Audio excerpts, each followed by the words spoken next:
harus tahu dulu di Papua itu ada apa.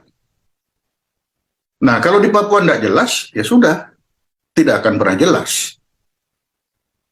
Nah, kita mulai.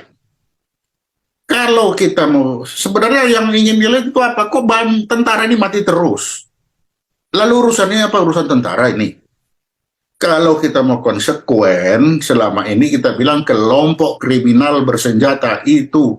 Lah kalau kriminal itu urusan polisi. Kenapa kok tentara yang dikejar-kejar? Tentara itu hanya membantu polisi. Nah, padahal desain tentara tidak didesain untuk menjadi pembantu. Tentara itu didesain untuk menjadi pelaksana operasi militer. Bukan untuk membantu pelaksanaan penegakan hukum. Nah, ini akibatnya.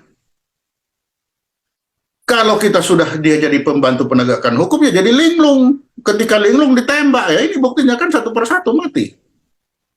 Karena dia bukan itu desainnya.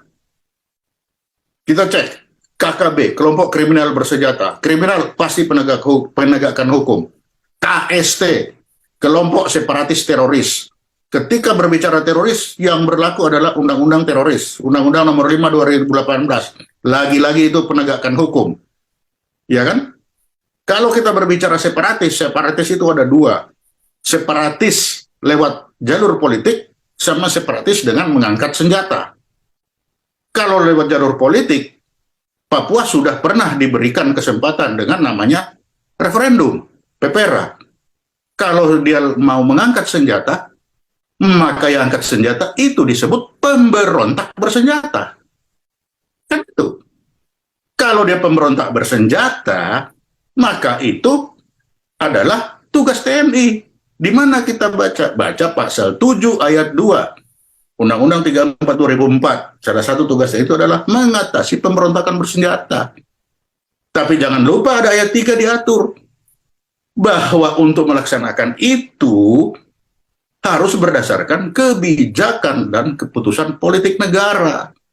Apa itu kebijakan dan keputusan politik negara? Diatur lagi pada penjelasan pasal 5 Undang-Undang 32 2004. Itu adalah kesepakatan antara pemerintah dan DPR bahwa sekarang saatnya TNI turun. Jadi kalau sekarang DPR perintah, apakah sudah ada kesepakatan kebijakan dan keputusan politik negara antara pemerintah dan DPR untuk memerintahkan TNI turun?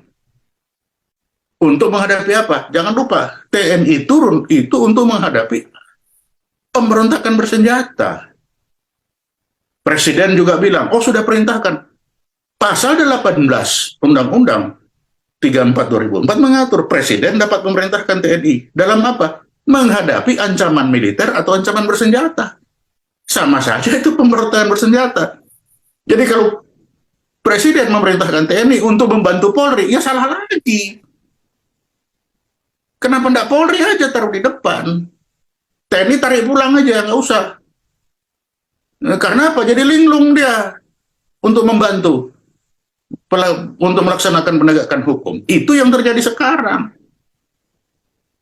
Nah, jelas.